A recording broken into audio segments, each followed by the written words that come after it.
Hi everyone, and welcome back to my YouTube channel. It's me, Ade, here again. If you're seeing me for the first time, my name is Ade and I film about faith, motherhood and lifestyle. Okay, and if you're a new UK immigrant, you clicked at the right video. Okay. If you're an OG, if you're not a new subscriber, thank you so much for coming back to my YouTube channel. It means a whole lot to me. Thank you guys for your engagement, for your comments, for your shares, for everything. Honestly, it means a whole lot to me. Okay, so in today's video, and I'm going to be starting a new series, mostly targeted at the new UK immigrants, especially the ones with children, the mothers with children. Yeah, those are the people that I'm really targeting. Okay, because I just felt like, okay, this is September, a lot of people are going to be coming into the UK as students, as workers, as you know, whatever they are coming to the UK as, and I just feel like I've got some useful tips and some useful information that will be useful to this set of people. And yeah, so I decided to share as always, you know. So if this is something you're interested in, do not go anywhere, sit tight and keep on watching.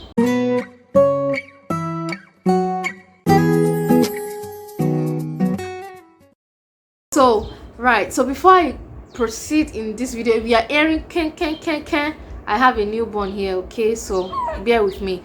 Anyway, so the first thing you want to do once you arrive at the UK, once you land London Heathrow, London City Airport, want to do is to pick up your biometric residence permit, your BRP. Now, what is your BRP? Your BRP is what contains your, it's like your visa, okay? It's what contains the validity of the period of your stay in the UK. So if you're, for example, if you've come to the UK for a 2-year study permit, it's going to contain the validity of your stay in the UK. So that's basically your visa, your residence permit. The reason why you're in the UK is your BRP, okay? And so how do you obtain your BRP? You go to your nearest post office. Now, when you were filling your visa application, your student visa application, or any other application that must have granted you a visa into the UK, you must have picked your nearest post office. So for example, if you feel like you're probably going to be lodging or you're going to be staying in a particular location, you must have picked a post office very close to that location. So what you need to do is pick up the white paper that came with your VNet sticker. Now, your VNet sticker, like I said, is what gave you the permission to travel from Nigeria or from your own country to the UK, okay? So just pick up that white paper and as well as your VNet sticker, which is going to be in your passport, to your nearest post office, and they will hand over to you your BRP, your biometric residence permit. That is the first thing you want to do once you arrive at the UK, guys, okay? Oh, of course, after you must have quarantined, okay? Next thing you want to do is to contact HMRC for your national insurance number. Now, without your national insurance number, you would not be able to get a job in the UK, okay? So if you're a student, if you're an international student coming into the UK, I believe that your school or your university would be of great help on how you can obtain your national insurance number. And if you're a dependent partner, I'm going to explain what I mean now. So for example, if so there is a family of 4, the wife, the husband and their 2 kids. These are the people, these are the persona I'm going to be referring to during the course of this video. So for example, let's say that Mrs. A is coming to the UK to study, right? So she's going to be given a study permit.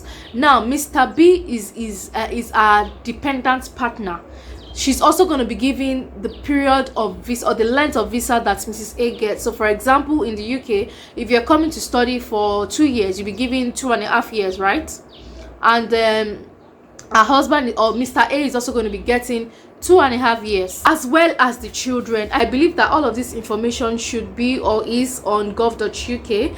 If I find it, I'm going to put it somewhere on the screen, okay? So the next thing you want to do is to contact HMRC to get your national insurance number. As far back as I can remember, I don't know how it is done right now, but I am sure that your university would put you through on how to go about it, okay? So I remember that then I contacted HMRC and they sent me they sent me a letter or a form to fill. I filled the form and then posted it back to them. So once when you go to your town center, or maybe somewhere around where you live, you'll see this red post stands. You just put, they are free post, okay, so you don't have to pay for them. You just pop them into there, or you just maybe probably take them to the post office, okay. So that is how you fill your NI. Okay, sorry, I went ahead of myself. Before contacting NI, before contacting HMRC rather, for your national insurance number, you should get yourself a SIM card, obviously. I think some of the popular SIM cards are 3 Network, Lebara, Leica Mobile. Those are the ones that I can remember from on the top of my head. Virgin Mobile. There are lots and lots and lots of SIM cards and network that you can get. I remember that when I was a student then, like 6-7 years ago, I used Leica Mobile, and Leica Mobile then gives you some minutes to call the UK line as well as international Nigeria. It gives you some minutes to call Nigeria. I'm not sure if they do that now. I actually doubt if they still do that now, okay, but those are some of the top mobile networks or SIM cards that you can find around. I think you can get them for about £1, or you can actually order them online. Yes, that is another thing you can do, and get them for free, especially Leica Mobile and Lebara. So just go to leicamobile.co.uk or lebara.co.uk and just order them to whichever address you'll be staying in the UK, whether temporarily or where if that's where if that is the accommodation that you've chosen to stay. Just go online and just order it. I think it takes about 3 to 5 working days for it to come through. So while you are in quarantine, you can actually order them, and then they come to you before you even finish your, I don't know how many days you quarantine now, but all of that you can find out before actually flying to the UK. Next thing you want to do is to register at your local GP, okay. So registering at your local GP is quite easy. Just locate anyone that is close to you, close to where you'll be living. Your university, again, if you're a student, your university is going to be of great help in doing this. And if you're a worker, or if you're a dependent partner, just once you get into the UK, you could just Google the nearest GP or general practice. That is the full meaning of GP, okay. So just Google the general practices near me, so you can select whichever one is closest to you and convenient for you. So once you get there, I believe that what you would need is your proof of address, which you would have your name. You would also need your BRP card. You would need, I think those are the 2 things you would need. I'm not sure if you will need passport photographs, no. So but I know that those are the 2 things you need. Then you would fill a form, and then they register you automatically. Now that we are in the pandemic is still sort of ongoing, I'm not sure how new patients register, but you probably want to give them a ring before going in physically into the general practice. The next thing you want to do as soon as you get into the UK is to open a bank account now. So again, if you're a student, this is made easy for you. Your university gives you some document that helps you to get your your bank account ASAP. Now on the other hand, like I said, I'm going to be using the Mr. and Mrs. A as my reference point every time. So Mrs. A is a student, don't forget. So Mrs. A gets all the documents she needs to open a bank account from her uni. So what happens to Mr. B? Now what Mr. B would need to do is to get a letter or something that shows his proof of address. So this can be your water bill, your energy, your TV license, some things like that.